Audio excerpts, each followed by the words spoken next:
All right, so let's talk a little bit this is going to be our second session on the miracle of the outside hand. So hopefully we'll get this in a book format at some point. Let's talk a little bit about the kinds of hands, John, the kinds of hands that God uses to form us and frame us for our highest, quote unquote, highest and best. Mm-hmm. One thing people need to know is that God is not opposed to reframing your life 100%. It doesn't scare him to tear down what you think is yours and what you think you are. Here's what he said in Jeremiah. He was talking to the prophet Jeremiah one day, and the nation of Israel going through some flux, right? They're going through some stuff. He said, Jeremiah, let's walk down here real quick. So he said, go down to the potter's house. I want to show you something. So he goes down to the potter's house. In verse 8, chapter 18, verse 3 says, Jeremiah said, I went down to the potter's house, and I saw that he wrought a work. This King James language, but he wrought a work on the wheels. And the vessel that he made, check this out, was marred in the hand of the potter. And here's the phrase, so he made it again, another vessel. I don't know if you remember Sam Sasser from CLST days, right? He wrote a book on the potter's hand, I believe, is what he wrote. And he brought it from here, but the peculiarity in this, John, is that God said, Jeremiah, this is how I do it. So before Jeremiah goes down there, he says, this is how I do it. I need you to know how I do things. I'll give you illustration. I'm going to show you how I work. So the potter is working inside, outside hand, both hands on the wheel. And while he's working, there's an issue in the vessel. Now, the Bible's not clear about what the issue is, whether it's an air pocket. You know, he doesn't say. He just says that the vessel itself had an issue. It was marred while in the hand. Now, I could preach this, right? There's an issue. I'm saved. I love Jesus. I'm going to church, but there's an issue. I've got stuff that I haven't worked out, right? There's an issue. Now, it doesn't say that God ever lets you go, because Jesus is very specific about that. He said, John, no matter what happens, Paul was very specific, no height nor depth, principality, power, nothing can separate you. You can't get out of this. Yeah. Nothing can get you out. Jesus said, I'm going to come and I'm never going to leave you no matter what happens. Come, go, in, out, up, down. You get divorced, you don't get divorced, whatever the case may be. Yep. He said, we're together in this until eternity, right? So this is very peculiar for church folks, because the vessel itself was marred, right? And like me and you could preach that 1,000 ways from Sunday, right? Sin issue, character issue, but here's the cool part. You get to insinuate your issue into the vessel. Yeah. You get to characterize yourself and identify with the vessel itself. Whatever the marring is. Whatever the issue, the marredness, the blanket issue is in your life and soul, you get to identify with this. And here's what God said to Jeremiah. He said, I'm going to show you how I do this, dude. Go down there, let me show you a trick. So he's watching the potter. And I'm going to imagine that the potter's wheel is running and the potter's working. Now, expert. Yeah. Yeah. It's not a carpenter that came in to do potter's work. That's not what this says. The story says the potter. Yeah. So we have an expert at what? We have an expert at vessel making. Right? This guy's identified as a potter. So the prophet Jeremiah is watching him work. And the vessel had an issue, and the potter takes his hand. This is history now. History tells us how a potter would work this. And he would take his fist. If he couldn't get the mar out, whatever it is, the issue out, and he would smash the vessel and start completely from scratch. You know, that's in the good old Pentecostal upbringing. That's God. He's upset. He's going to smash me. But really, his purpose never changed. Right. So when you look, you go, well, God wasn't, the potter wasn't mad. He was just intentional. See, you could preach that part right there. He wasn't upset at the vessel. He was just intentional about his purpose in the vessel. So he couldn't work this out with both hands, and he smashes it to what? To make it again another vessel. And a lot of times in the journey, John, which you're experiencing, right? God goes, that was good for a season, but we're done with that season. And I need you to be okay because I'm going to reframe you in this. And sometimes before the reframe, he has to tear you. He has to mash everything that you were, everything that you had, everything that you identified as, and then he has to restart the structure again, right? And again, if we go back to the other session, he has to squeeze you into shape. Yeah. But first, before he squeezes you, he has to mash it and then start over. And that's what he told Jeremiah to watch. So there's certain things. Now, I'm going to get there now because this is probably my favorite part of the different kinds of hands. So if we look in wholeness, John, you and I have been in church our whole life. Religion in and of itself emasculates men. For the most part, especially Christianity, our outcomes have been to emasculate men, to make them soft. That's the best word. Soft. Right? Just, we have this mental model that Jesus was he was soft. Yeah. That he loved everybody in a way that he was always nice to them. So again, we go back to what we said before with the difference between the words of nice and good. And just because someone is not nice doesn't mean they're not good, right? You've heard several illustrations about that, et cetera, et cetera, et cetera. Just go to YouTube and you'll see 15 illustrations. But there are certain things that we have to realize in the elevation, if you really want to elevate, right? This is what's important to me for everybody to get, that this book that you read is not a religious book. It's a life book. This Bible is a life book. And if you can extract the life principles out of it, your life can be extraordinary, right? Yep. And that's what's important to us as life leaders. So when I look at this, John, I was processing this a few weeks ago, and I got three different things. There's three kinds of hands when you talk about the outside hand. There's a there's a formational hand. The first hand that comes along, it's forming you, right? So here it is. The first hands of your life are usually your mother's hands. And they're nurturing hands. They're hands that love you unconditionally, that are made to make you not get hurt, to not feel pain, right? There are hold on a minute, John, I missed that. It was foundation. Foundational is first. So they found you in life to where they nurture you. These hands are soft. These hands are easy, and these hands are always gentle. So check this out.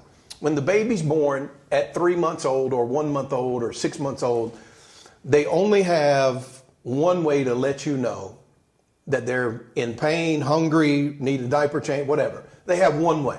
Yeah. They cry. Right? So foundational hands give us that when all of our needs are met. Now, this is vital. When all of our needs are met external. The baby can't feed themselves. They need foundation work. And so when the baby cries, John, whether it's 3 months old or 6 months old, you don't spank the child for crying. We call that abuse. Yeah. Because it's not ready for a harder hand. It's right now, it just needs foundational hands. This body, this person, needs to be founded and grounded in love. And it's the same when you get born again. Now check this out. When somebody first gets born again, we should love on them unconditionally. Yeah. We should give them foundational nurturing love. We should give them room for failure, tremendous room for failure, right? We should give them room to make massive mistakes in character, in policy, in structure. We should give them enough room to make enough mistakes that they go, I can't get out of this. I am unconditionally loved. That's foundation. Yeah. Like I am founded in him. It's complete dependence. Think back, John. Do you remember when you first got saved and you would pray and God would just like answer immediately? Right? You're like, whatever your prayer is, right? Yeah. God just, it's like he was there. Right? Mm-hmm. Well, everybody needs that when they first get in any game. Right? When your son or your daughter is in first grade and they bring home this picture that they think is just life-changing. Yeah. Your job at that point is to go, baby, that's good. But if they're still drawing the same pictures when they're 24 and 25, then we have a problem. Mm-hmm. We have a growth issue now. Right. Somewhere along the road, there's been some arrested development we need to address. But in the beginning, everything is dependent, and we're dependent. We are completely dependent. This is the small infant stage. And then the next one is the formational hand. So you have the foundational, and then you have the formational hand. So the formational hand starts, here's what the Bible says, train up a child, right? But this word child is not this baby. It's not the 20-inch baby. This is the toddler. This is the young lad who's starting to find his own rhythm or her own rhythm in life, right? It's the lad. It's not a baby. And it says train up, and the word train up means to make narrow. Check this out.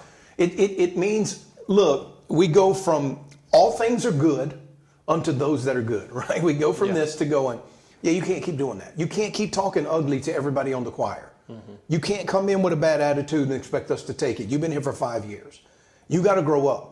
Yep. This doesn't work, right? You got so train up means to make narrow. So we need to train up the child. So we have a foundational hand. And then at some point in that journey around 15, 18 months old, that foundational hand changes into a formational hand and it gets a little sterner. It gets a little stiffer, John, right? Mm-hmm. Whether you're in church, business, raising kids, it doesn't matter. It gets a little more stern. And that formational hand it narrows the margins down. So the Bible says train up a child in the way that he should go. And when he's old, he won't fall off the wagon. He won't go into another pathway. So our job as leaders in every facet of life is to make the road identifiable, to make the expertise identifiable. So now in this stage, we're getting out of all things are good, and we're start to making, this is where you learn your ABCs. You start to calculate in this season of life, John. Mm-hmm. You start to form. You start to calculate. You start to have all your own opinions. You also start to get some chores. This is where we start giving them chores. I need you to wash the dishes. I need you to clean up your room. Right? It's all of these things, right? And we're forming. We're still soft. We're not hard concrete. We're still soft, but we are forming. And this gets a little more stiff, right? The first one is nurturing. The second one is naturing. So when you train up a child, you start to show them where and how and why they should go down certain pathways. So we have this whole deal in our society today. Today is December the 3rd, 2023, where people don't know what gender they are, right? So if you don't know what gender you are, somewhere along this stage of formation, you got lost in this. And you missed that outside hand that said, no, boys have this and little girls have this, right? When we did the sonograms, it was hot dogs and hamburgers. Yeah. Right. That's how the girls explained it to us. It's either a hot dog or a hamburger, right? So I never had any hot dogs, I only had hamburgers. So it just is what it is. But in this stage, in the formation stage, this is the learning stage where they're learning to put the blocks together. We're learning 1 + 1 = 2 and why. So that this is where a person, now think about it as a grown-up and not a child, when they first get into the kingdom. When you're trying to elevate, right? And this outside hand comes to you. Now, here's the problem. If your expectation, John, is that your whole life, every other outside hand should be foundational and nurturing, then you miss the elements of growth that you should accomplish. Mm-hmm. Because you have to go from nurturing to naturing. I have to start, as a man, I have to start telling you this is unacceptable behavior. If you're still going to the strip club and you got 4 kids and a full-time job, we got a character issue here. Where are you at? What's the problem here? Let's talk about what's going on here, because we missed some formation here. Yeah. We missed some formation here. But if in the church or in life we take the wrong hand approach, for the wrong stage, then we as leaders misconstrue growth to the ones that we've been called to lead, that we've been summoned to lead. What does that mean? That means if you always think your job as any kind of leader is to be nice to everybody in your queue, they miss their formation and their furtherance because you failed to change your hand approach on their formation in life. Then the impetus lies on me as the leader. Yeah. Does that make sense at all? Yep. So there's a formational hand. This is where they start learning. And then here's a key that I give to everybody in this gig. Never make a permanent decision in a temporary circumstance. So this is all of school age right here. The formational deal is all in the school age deal. And you never make a permanent decision in a temporary circumstance. My mother told me a story one time. I was dating a chick and I thought I wanted to get married to this girl. And long story made short, her mother wanted her to move away. I don't know, it was an hour away. And I made some stuff. I was going to make some decisions about ways to keep her close. And my mother, we were talking one day and she said, son, you don't need to do this right here. If it's love, it'll last. Now, that was a rudimentary thing in my life that I've never forgotten, because what she was saying is if it's real, distance doesn't discount it. Yeah. She couldn't have told me that at that time. She had to tell it to me the way I could catch it. She said, if it's love, it'll last and it won't matter, right? So I was about to make a permanent decision in a temporary circumstance because I wasn't properly formed yet. I wasn't mature enough. And then here you go. When you're not mature enough, I gotta have my mom's hand. I needed her there to be able to say, baby, I love you. And if it's love, it'll last. You don't have to force this thing. Yeah. You don't have to fix this thing, right? You don't have to do any of that. You just have to let this thing work, and it's going to work. That's leadership. That's part of that outside formational hand. Now watch this, John. Watch this. This is the base building stage of life. This is where you get, and the person gets a faith principle that they build upon and they live from. Now, my mother gave me this thing one day, John. This was a one-day occurrence. And that was a life-building principle that I've never forgotten. And now I'm passing that on to my growth. Two things my mother gave to me that I'll never forget. That was one of them. If it's love, it'll last. Distance can't discount it. And number two is be careful who you date, because you just might fall in love. She told me that early in life. You got to be careful who you date, baby. You may fall in love. Right? Yep. It's two principles, right? And so this is the base building. And this is where we give our girls, our children, base. We give them base. We form them into base. So we need to give them principles. They're not always nice principles. They're not always soft principles. Sometimes they hurt. Sometimes I don't like it. But it's base that I can build my life on. Yeah. That's a formational hand. Here's a very important key. If you guys are listening to this, please write this down. In this stage of life, don't compare yourself to the wrong thing. So think about high school, John boy. Think about high school. We always in high school compared ourselves to what? The coolest dude in class, right? And I don't know about anybody else. How many goes back through Facebook, looks for the coolest dude in class? 99 out of 100 times. He peaked in high school. I was going to say, that was his highest and best. That was Dude is at 25, he's bald. If he's got any hair, he's gray-headed, big pot belly. He's working at something around the corner, probably Walmart distribution or something like that. And you go, this doesn't count. But here's the principle that I want everybody to get. In this formation stage, don't compare to the wrong thing. Mm-hmm. Don't compare to the wrong thing. So I need an outside hand like my mother Just say, baby, if it's love, it'll last. Don't worry. Don't discount the distance. The distance doesn't discount love. It'll make its way. If it's meant to be, it'll make its way through. The problem with us is that we get into places, and I'm going to tell you what Paul said about it in just a second. Problem is we get into places and we look at the wrong thing. We look at the wrong thing. We look at the person who is on the same level with us. Yeah. And we assume that because they're a half inch ahead of us in high school, right? Well, he's the captain of the football team or the basketball team or whatever. I wish I could be like that. That has zero to do with what's going to happen when you're 50. If I teach my children nothing else, I teach them, don't compare anything to now. I'm not raising. I've said this 10,000 times. I'm not raising teenage girls. I'm raising grown women who can handle life. I want to know what you're going to be. I had one guy come to me one time, John, and he was talking about this other couple.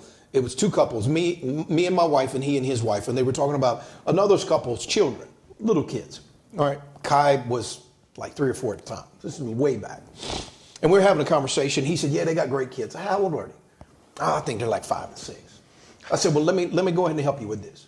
Don't judge me. Don't judge me as a father until mine are 40 and 50. Because then I'll know. Yeah. Because then you'll know the fruit of this thing. Right? Don't judge me when they're 5. Don't judge me when they're 10, 15, 20, 30. Judge me when they're 40 years old. When they have their own kids, they have their own life, they're outside of daddy's wingspan. Judge me then. Judge me as a father then. And it's very important if we're going to elevate in life that we don't judge ourselves by the wrong things. That's why you have to have this outside hand. That's why my dad would come to me when we're out in the backyard playing football and baseball and basketball, and he would talk to us about being a backyard hero. Because none of us could make it. Yeah. None of us had the skills to be NBA, MLB, or NFL. Not one of us had those kind of skill set. And my dad was old enough to realize, have fun, but you're just a backyard hero. Right? And it felt harsh, but there are moments in the formation where we have to get honest, as leaders especially. If I'm forming someone, I got to get honest with them and say, no, you're not good at this. You're not good at this. Here's what Paul said. 2 Corinthians 10 and 12. Here's what Paul said. For we dare not make ourselves of the number of people who compare ourselves with them that commend themselves. But they, watch this right here, y'all, measuring themselves by themselves and comparing themselves among themselves are not wise. All right, that sounds like some religious crazy talk, right? Here's what Paul's saying. John, don't compare what you're going to be when you're in 11th grade with the dude in 12th grade. Because you're comparing yourself by yourself. All you can see is the mirror. You have to get into an essence of, I want to know what I'm going to be when I'm 50, 60, and 70. What God is trying to frame. This is the formational stage. So we don't make these permanent decisions in these temporary circumstances and make those decisions by us comparing where we are today with the people around us. Yeah. Right? Yeah. So you know me well enough to know I compare myself, and we've had this conversation about our business. I don't want us to compare ourselves with the dude around the corner who's doing house flips. I want us to compare our business with D.R. Horton, Lennar, all the people that touch the nation. That's the excellence comparison. You can't compare yourself to the guy you grew up with. Yeah. You can't do that. If you do that, you're comparing yourselves by yourselves. And Paul said, in that, there's no wisdom in that. But you have to have someone outside of yourself to go, John, you're comparing yourself to the wrong thing. You got to have an outside hand. And when that hand gets stirred, the best thing for you to do is lean into it and not lean out. If you lean out, the vessel goes down, right? Look at a potter's wheel. You lean, if that vessel leans away from that outside hand, it crumbles. Yeah. Right? The inside hand is pushing it to the outside hand, and the outside hand is pushing it to the inside hand. And it's the pressure squeezing it into what it was meant to become.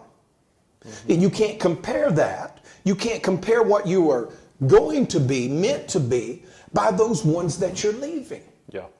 Or at the wrong stage of life. Right? Because we just had this conversation at lunch. It's easy for pastors and church leaders to bring people on their staff that are measurably smaller than they are. I'm not that kind of leader. I want to bring people on my staff that I feel like the dumbest dude in the room every time I talk. That's what I want on my staff. I want the best people on the planet that I can find to come in here and say, come into our world and say, Darrin, just sit down. I've got this piece.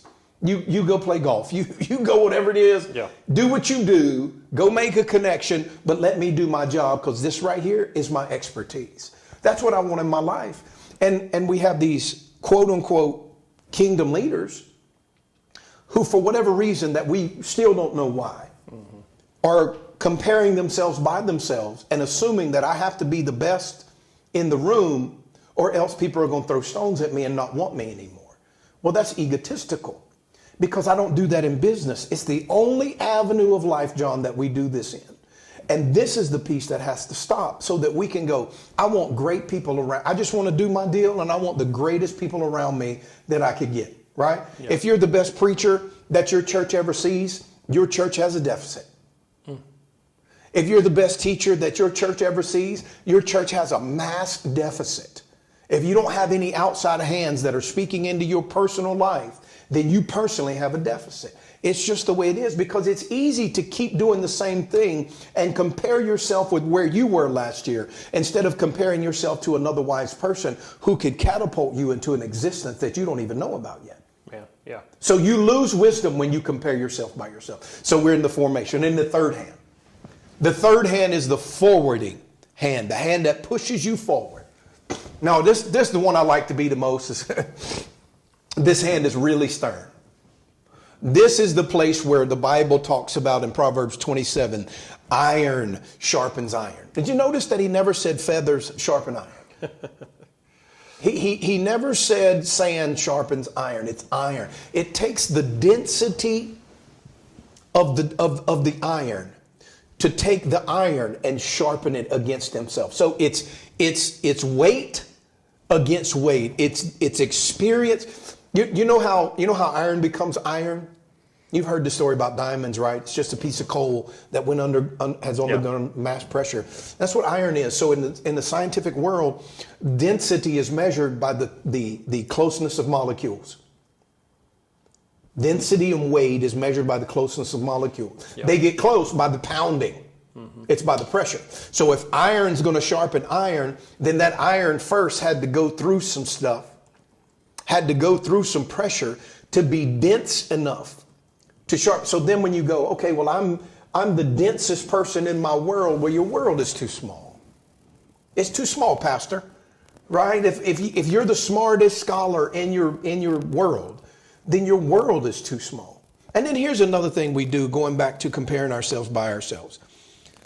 Since it's Sunday and we're doing theology, we tend to listen to the Bible scholars that agree with our opinions instead of listening to someone that would challenge our status quo of what we actually believe. Mm-hmm. That is the same thing Paul says. Comparing yourself by yourself. And then you get into this forwarding hand, and it takes the density of something to make you dense as an iron. You can't build a sword with a rubber mallet. You can't build a sword with a rubber mallet. You have to have the iron, the density of that. So this is not the nurturing hand. It's not the naturing hand. This hand is the nudging hand. This hand is behind you, pushing you forward, John. This farthering hand or forwarding hand, number one, it's a fathering hand. It fathers you or mothers you, whichever way you want to cut that. And this hand comes to you to make you a specialist. It's the hand of selection. It's the hand where they said in the book of Acts, it seems good to us to set aside Paul and Barnabas for the work that God's called them to. This is the hand that pushes you toward it. And they're not all the same hands, first and foremost. They have different things. But this hand nudges you forward.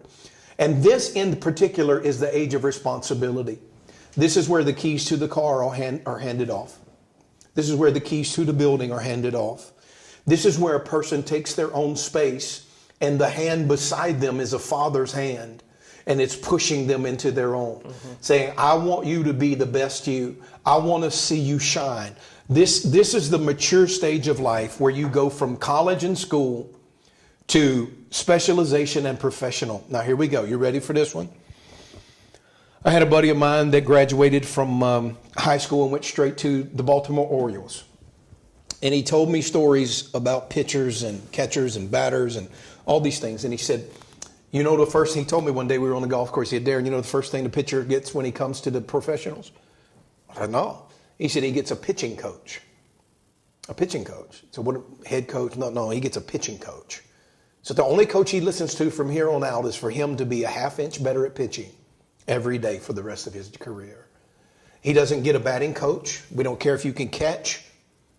We don't care if you ever swing the bat again. You're in the professionals now. I need you to be the best pitcher that you can possibly be. And in order for you to do that, I got to give you a pitching coach that is going to help you to specialize in pitching. Now, in college, you had to do all things, right? You had to learn to catch. You had to be catching the ball. You had to be batting. You had to do not here, not in the pros. If you're a real pitcher, if you're a real specialization, John, now at this stage, I don't need you to do anything else. I want you to be the best pitcher that you can possibly be. This is the stage of life where you get a real coach. Your friends love you like you are, but a coach loves you for what you can be. Because in the coach's mind, he looks at you as a valuable asset to the organization, the kingdom of God, and he sees if you ever get your space and you ever find your knack and your niche, then the world is going to revel in your shining. That's what the specialization coach does. So he sees you where you are and demands that you go. Now watch this. We're going to walk this down. He's not concerned. This forwarding coach, this father's hand, is never concerned with your excuses nor for your comfort. It's not sweet and salt. He doesn't care if he hurts your feelings. She doesn't care if she hurts your feelings. She only cares about you being the best pitcher that the world has ever seen. This is where the iron meets the iron and the sparks begin to fly. Here's what most of us do. When sparks begin to fly between the coach and the pitcher, they get irritated because this person irritates the dog stew out of you. He or she makes you angry. It's their intent to make you angry because it's in the agitation that you realize I'm either going to go or I'm going to flee. This is what the coach wants to know. Do you have what it takes to make it to this next stage? That's all the coach cares about. He's not concerned with any of your sweetness, any of your feelings. He doesn't care about any of that. He doesn't care. I don't like the mornings. I don't care. Well, I like to eat sweet potato pie every weekend. Don't care. You got to get your diet right. Well, it's harder for me to lose weight because I'm this or I'm that. Coach doesn't care. Coach only cares about what you said was the most important thing to you. You come to the coach and say, most important thing for me is to be the best pitcher on the planet. 10-4, got it. So then the most important thing for the coach is to unlock that potential that rests inside of your soul. So he doesn't care about any other thing about your excuses. The density that he measures, if you really have what it takes to go to significance and greatness, so that iron clashes with your iron. Because his intention is, if you can make it through what I'm going to put you through, then you have the goods to be in front of the world stage. That's a real father's hand. That's a real coach's hand. Now watch. These hands are made to measure your depth, your width, and your height. They're made for that. These hands hurt your ego and break anything and everything that needs to be broken inside. They never accept mediocrity from you, but demand of you that you, as you have become, die in order to become what you said you want to become. Here's the way Jesus said it like this, folks. He said, truly, in John 12:24-25, he said, truly, truly, verily, verily, I say, except a corn of wheat fall into the ground and die, it abides. Here's the word abideth in the Greek. It means the state of isolation. It isolates all in and of itself without companion and destitute of help. But if it die, it bring forth much fruit. And then he said this, he that loves his life, you and I both know what that is. That's the soul. That's the suke. Everything that he's built up to this point, the person that he's built, the life that he's framed. Yep. The guy that loves that will lose it. right? So he that loves his life shall lose it, and he that hates his life in this cosmos, in this world, shall keep it unto life eternal, right? You and I have been through that. So check this out. This third hand that forwards you and nudges you forward, it's a true father and mothering hand. And here's what they do. They give themselves to you, whether you like it or not. 1 Thessalonians, this is phenomenal scripture right here. I've never seen this, John, until a few weeks ago. 1 Thessalonians 2:8 says this.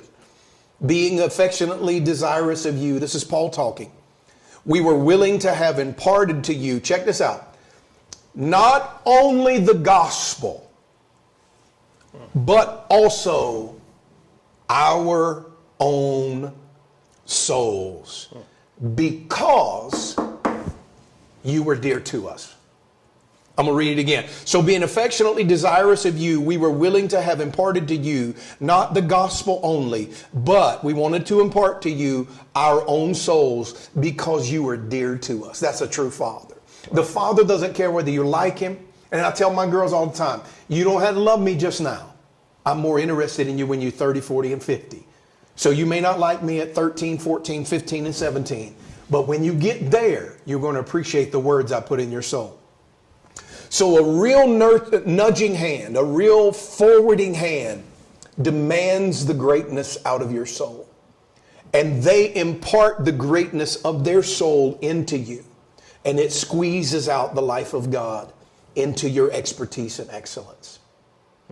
That is the true hand, right? Here's what Proverbs said. Proverbs 20 verse 5 says it like this, John. Counsel, in the Hebrew, that is the word blueprint or plan for life or plan for war. So the blueprint's in the heart of every man. And this is an ish, not an automa. This is an ish. Every person. And it's like deep water. And then it changes right here. You can see it in the Hebrew. It changes context. He said, but a man.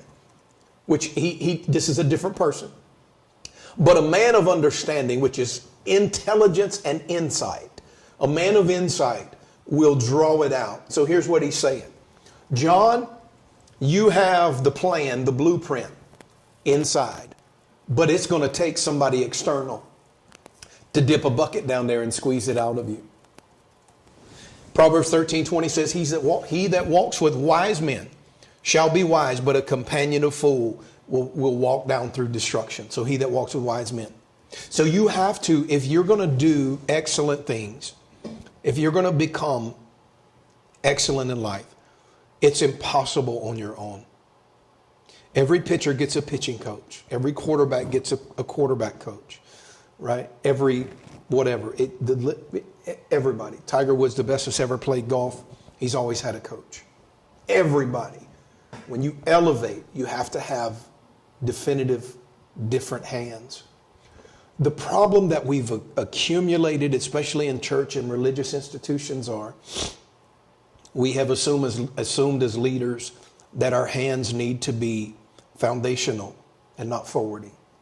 And if I'm still giving you foundational hands and you've been in the kingdom for 25 years, we have an arrested development problem. Something has retarded the growth of that person. And someone needs to address it because you are not your highest and best. And if you're not your highest and best, what did we lose in the reign of Christ in the earth because you didn't get there? Everybody needs an outside hand. Everybody needs help in getting them to the space and the place that they were born to be. 3 hands: foundational, formational, and forwarding hands. Everybody needs, and we have to experience them in growth stages of life, else we get lost in the fray. Man, that is incredibly powerful. I think 2 or 3 things, just reaction moments to that as I was going through.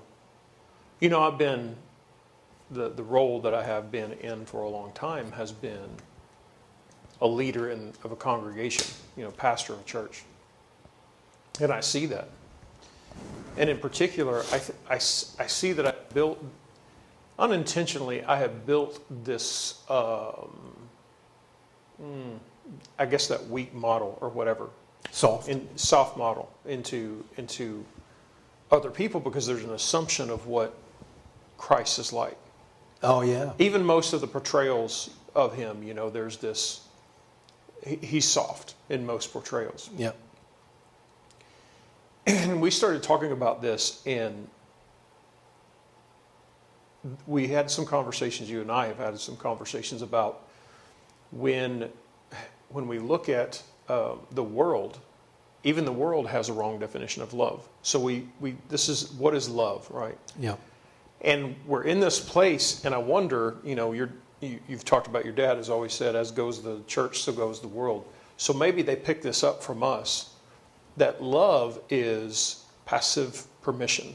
Right. I'm gonna be hands off and let you do whatever. And it doesn't make any sense, when we had kids growing up and they wanted to play in the driveway, they had to be a certain age before we'd let them do that because we knew they'd walk out on the street, to chase a ball onto the street or whatever. And so we had to be very cautious about that. And even when we let them go out there, we had a window where we could see them. They weren't very far out of our hand. So the natural progression of a child, protecting them in this stage, you see it. But in the world, it's like we've taken this thing, and tolerance is really what we should say instead of love. I'm going to tolerate this. Mm-hmm. And we've had this conversation, because I've been wrestling through this as a leader in my own becoming of what I'm going to have to do to challenge people in either the forwarding hand or the formational hand, whichever one is needed in the time. And if we define love as letting you, right, what we really are doing, and this is a discovery I came to on my own, it's actually not love, it's hate. Yeah, well, that's what the Bible says. If you spare the rod of correction, then you hate your son. Yeah. Yeah. So that was one of the things that really stuck out is that nice is hate in a way. And now you don't have to be a jerk in all of this, but if it takes that to create the movement for that person to love them enough to move them forward, this is another thing that I got stuck on with my own self. I was like, man, I think I'm being nice, and I started walking through this whole thing, just trying to unpack all of this. Yeah. I'm like, no, you're actually being a narcissist. Because what I'm doing is I'm loving myself at the expense of the other person. I see you better. I see you, like you're talking about your daughters at 40. But the conversation that this is going to take is going to make you hate me. Yeah. You're not going to like me. So here's what I'm going to protect me at your expense. Yeah, and that's I always say this, parenting is hard. In any sort, spiritual, natural, it's just a tough job. Yeah. It's not for the faint, because I have to look at my children and go, no, I love you for 20 years from now. And I don't really care if you hate me right now. It doesn't matter to me. Yeah. And my dad did me that way. And he said, man, I was so rambunctious, right, as a teenager. And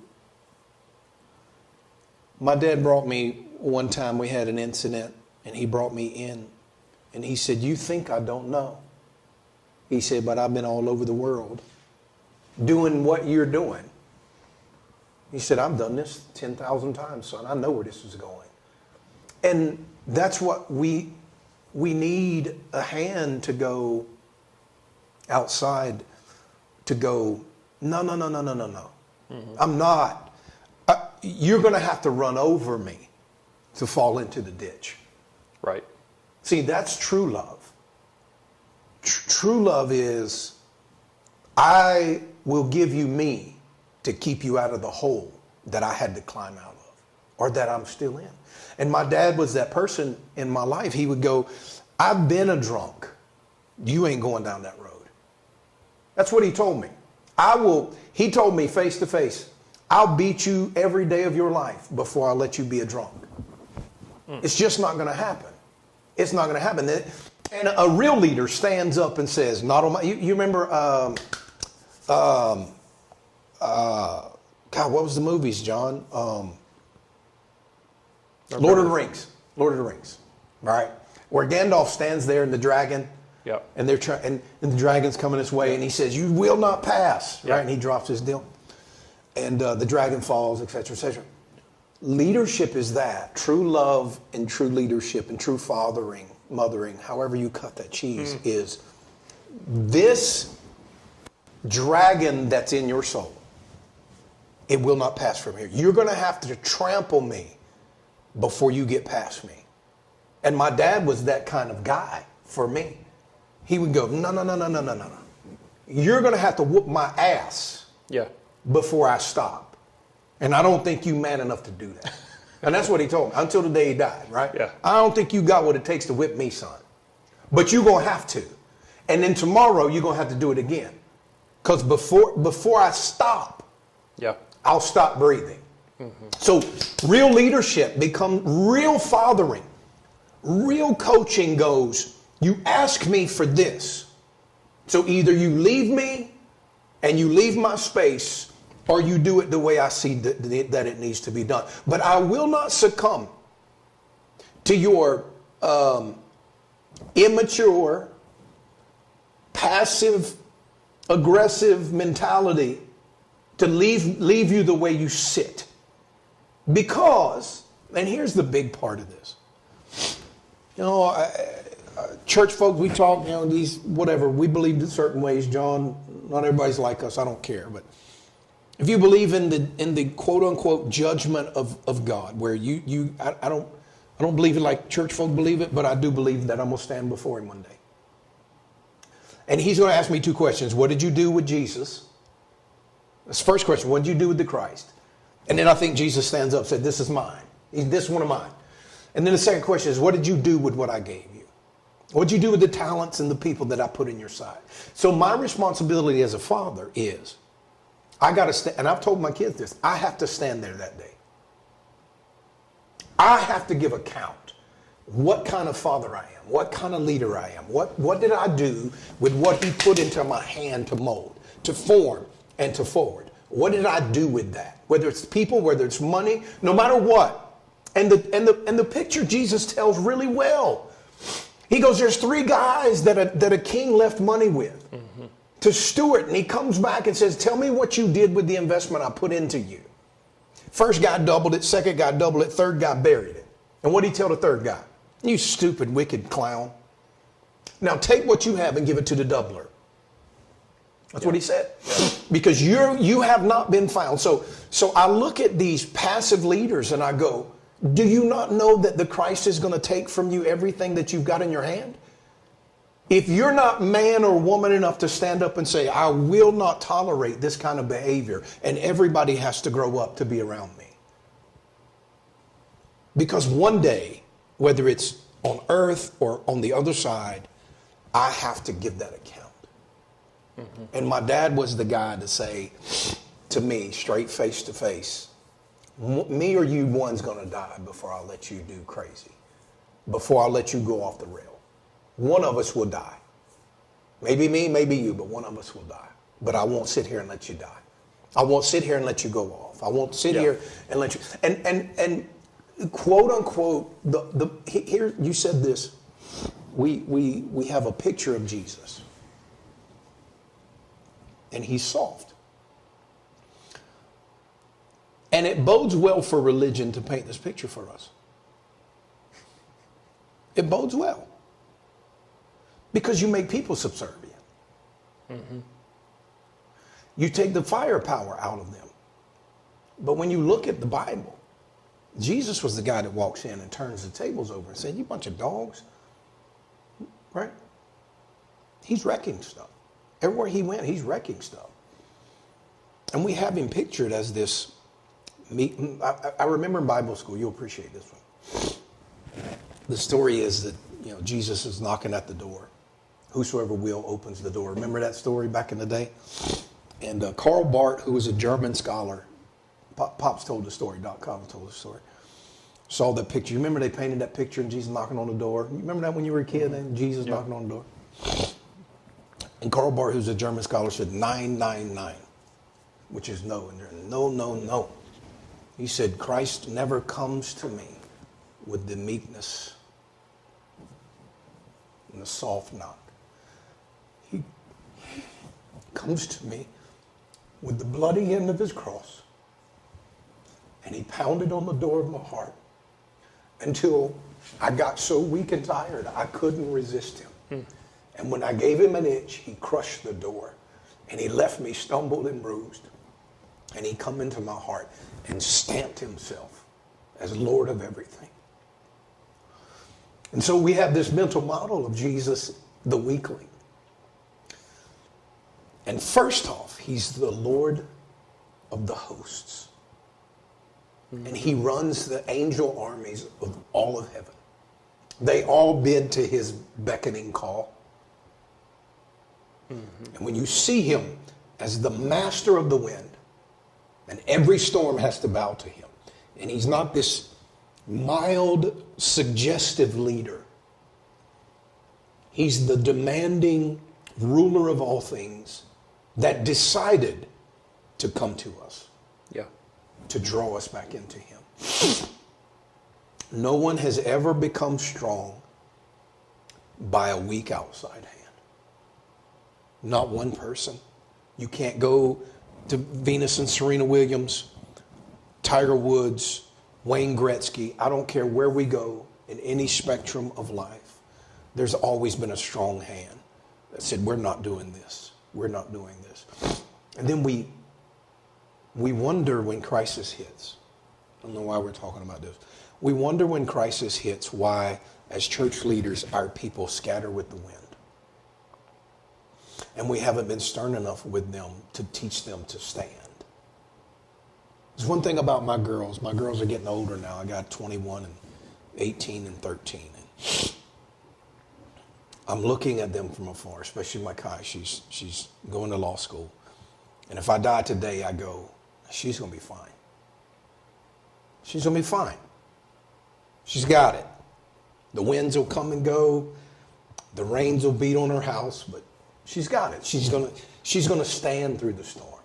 That's what fathering is. Real leadership is. What are you going to be saying about me when I can't say anything for myself again? When I'm done, when I'm gone? Then what does that say? And that's, to me, that's the epitome of real demonstrable leadership. I was riding with Doc Cottle one day, John. We had done a service together. Tag team preached, and I said something in the service. It was tongue in cheek, nothing to it. I wasn't being ugly by any means. And we got in the car, and he gave me one of them Pentecostal sandwiches. You know, man, you did really, really good. And in the middle was, don't ever do that again. But man, so proud of you, you know, type deal. But we were riding, and I thought it tongue in cheek of what I said. I didn't think anything of it. It was nothing. He said, you can't do that. He said, if you're going to go here, where I see you going, this is a real father, where I see you being, if you're going to go here, you can't talk like that. There's nothing wrong with what I said. It was very vanilla. There was nothing there. But he said, if you're going to go here, you can't say that. You can't talk like that. Now, you got two choices in the moment. All right? You can defend yourself and take it offensive. Or you can surrender under the mighty hand of God and go, thank you. Thank you. Yes, sir. May I have another? Thank you, sir. May I have another? And that's the peace. And then if we're going to raise radical leaders, man, radical leaders, it's going to take radical leadership from us. And I want nothing more in life than to be able for everybody that hears us to take their faith and merge it into their field and live their life radically on time and on the mark of specialization that God has assigned for them to live. We cannot teach them that nor get that into their souls if we are soft. It doesn't land. And let's be real about this thing. Softness doesn't land with real men. It just doesn't land with real men. And we've got to eradicate that out of our language and our process, that we go, no, we're real men. And Christ loves that part of us. And so we demand of each other, and we demand of others real, live leadership and forwarding. That's just the basis of it, in my opinion. Mm. One last thing, I think, before we close, we probably have some commentary on this as well, but as you were talking, the scripture that came to mind, you said something about narrowness. And the scripture that came to mind, again, what was Jesus saying? Yeah. Was he talking about getting in and getting saved? Or was he talking about something else? Yeah. Because he already dealt with all that, right? Hey, kingdom's here, you're good. But he says all these things. So contextually, religion, we go, oh, he's talking, so Matthew 7:13. In religion, he says, enter the narrow gate, for wide is the gate and broad is the road that leads to destruction. But in this context of knowing that he's talking about life and leadership and living in a way that fulfills purpose and destiny and empowers you, he's saying the same thing. You got to get in the narrow place. Because if you live life loose on the broad way, he said, it's going to be the destruction of purpose. It's going to be the destruction of your life. He said, that's what everybody's doing because they don't want the outside hand. Right. So get in a place where the squeeze is. So I looked up this in the Greek, and it says this, that the word narrow figuratively is the closely defined path God ordains to travel on to gain his approval. So it's like that space. Yeah, and there's two things in that. Number one, you have the narrow gate, and then you have the road to destruction. So wide is the road to destruction, narrow is the gate. So when you look at it, you go, the gate to what? And then we go back to our other session, and he talks about the kairos. I'm going to elevate you in your kairos. Well, the gate is narrow for your kairos. The window, the door, it's open, but it's narrow. Yeah. And in leadership, we know this to be true. As you go up the ladder of success, it gets more and more narrow, and you get to carry less and less baggage. This is the model I think. I think Jesus is talking about the elevation model. I don't think he's necessarily talking about heaven and hell. Yeah, I agree. He's talking about, and then when you realize that he's a Hebraic mind, the road to destruction is wide. What's that mean, Jesus? Well, first off, so religion thinks of destruction as what? Going to hell. You're going to hell. That ain't what he's talking about. He ain't talking about hell. He ain't talking nothing about hell right here. He's talking about the road, the pathway, the lifestyle. And then what does destruction mean? So it's ruin. It means the rusting of the car. That's the baseline. It's the rusting of the car. Does the car rust day one, John? No. Take some time. It's the rusting of the car. That's the word destruction. It's this. Right? And he's saying this. This is all he's saying right here. Right? So if you go up, John, it's going to get more and more. I don't think, see, here's the problem. Religion says this is a one-time deal. This is how we grew up, right? And it's a one-time deal. It's a one-time deal. Go through that door, go through Jesus. Once you get through the door. Yeah. Right? But I don't think so.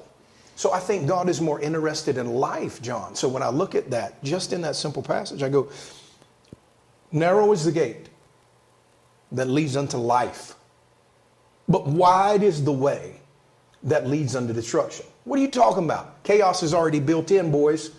You don't have to do anything for chaos to set in. It wins. We don't have to change our diet to gain weight.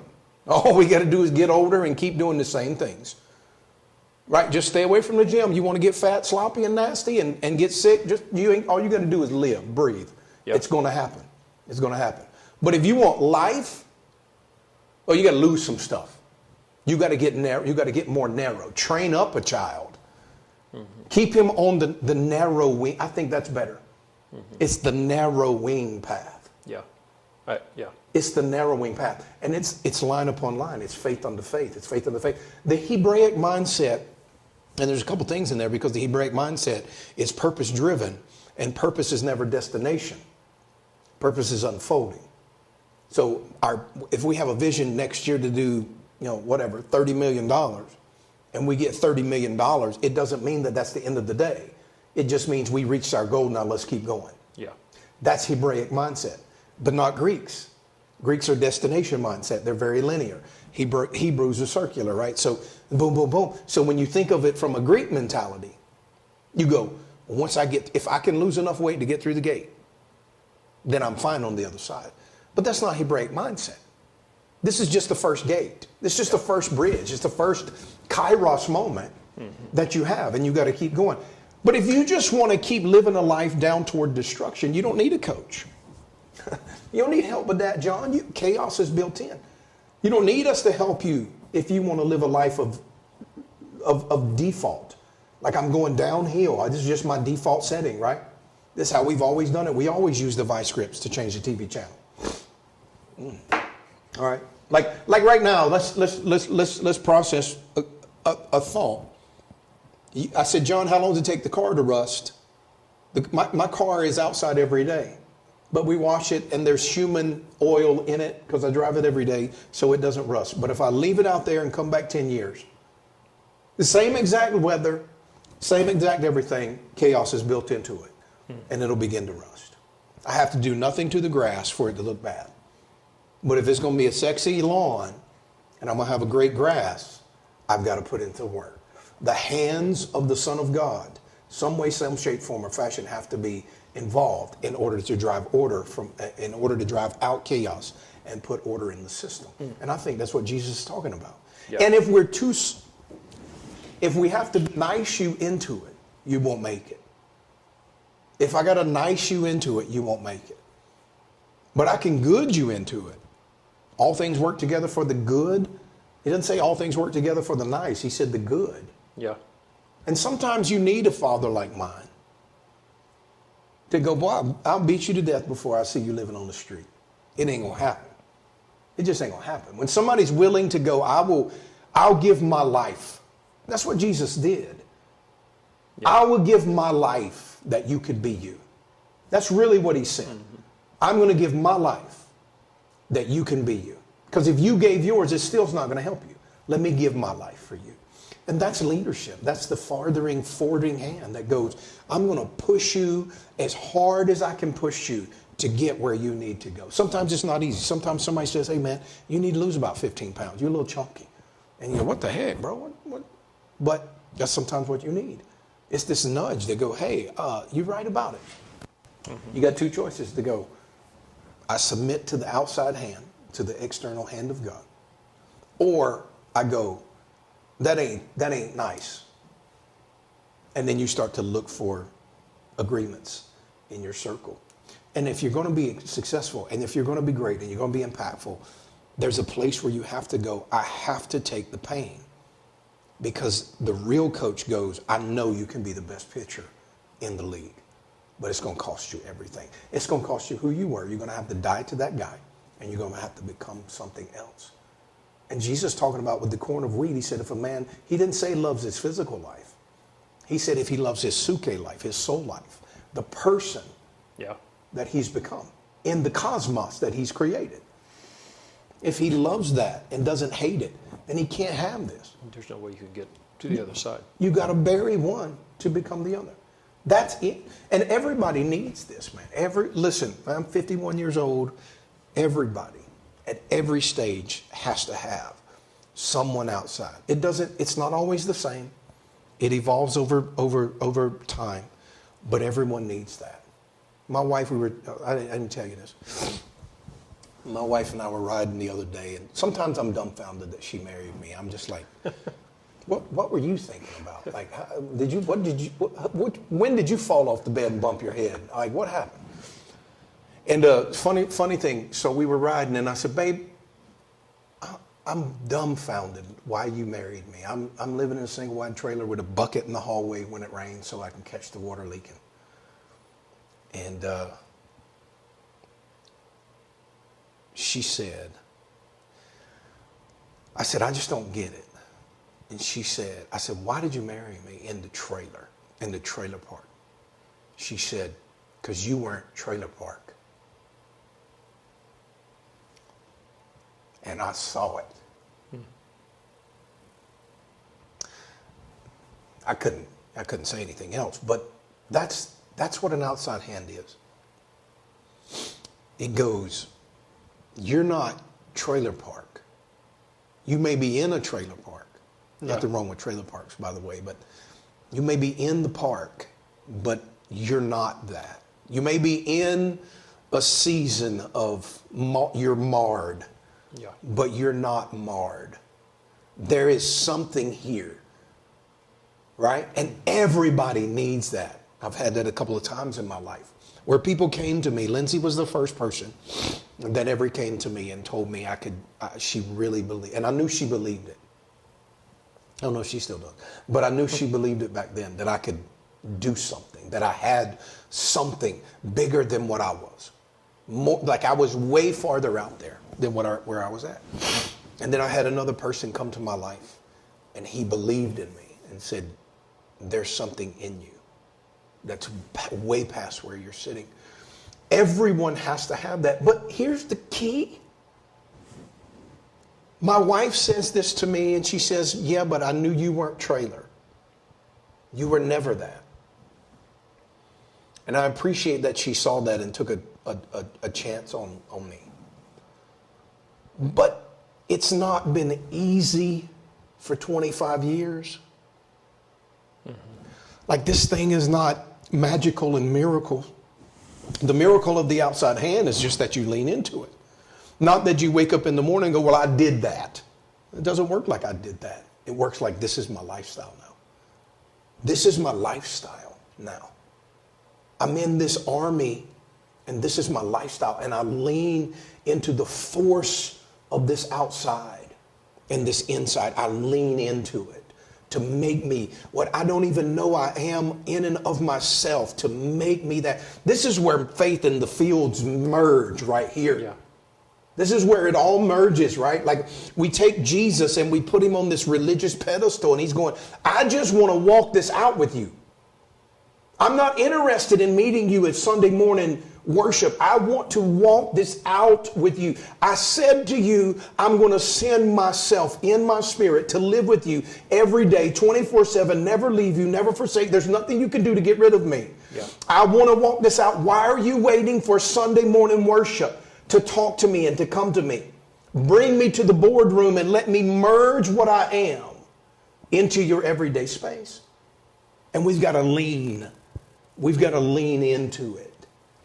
And that's what, to me, John, that's the biggest piece that we miss, man, is being able to find it and lean into it and have that so that all things become congruent. The thing that I think the most that God has designed for us is the narrow path. I get it. It's a gate. And every season we have to let go of some stuff to go in through so that we can flourish on another side. And then there will be another one and another one and another one. Or else you go into the default and you go, well, all things are cool. I can eat steak every day. You can, but your cholesterol is going to be high, or mine is. Somebody else can eat steak every day. Just talking about me, right? Yep. And I love steak, right? But it's either eat steak every day and take a pill, or say, well, I'm going to change this part of me. I hate it, but I'm going to change it, right? So I think the reality of all this is that God has intended for us to live life on an ever unfolding growth path. And we get stuck in a religious model of who he is. And he's going, I'm not religious at all. That's your stuff.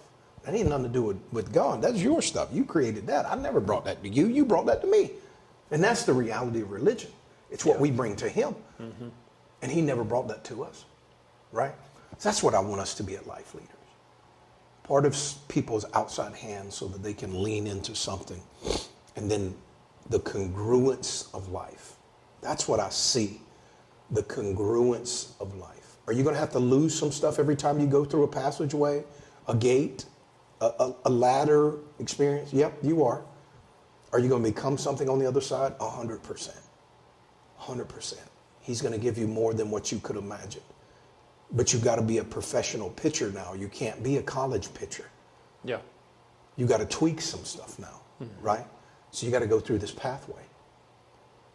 And that's what I think brings congruence, and I think that brings the life of God in everything that we are. That's just my opinion. Man, you heard it all through this session. Faith in your field, faith in your sphere of influence, where you're assigned, it's all one and the same. And we want you to be a part of these conversations and a part of life leaders, because we know that wherever you are right now, you're making a massive impact on your world, and we want to be part of the voice that amplifies your impact. Yep. So click the link below, join Life Leaders. We'll see you at one of our events online on Zoom, our membership, our coaching, all of that stuff. Click the link, sign up, become a member, and we'll see you next time.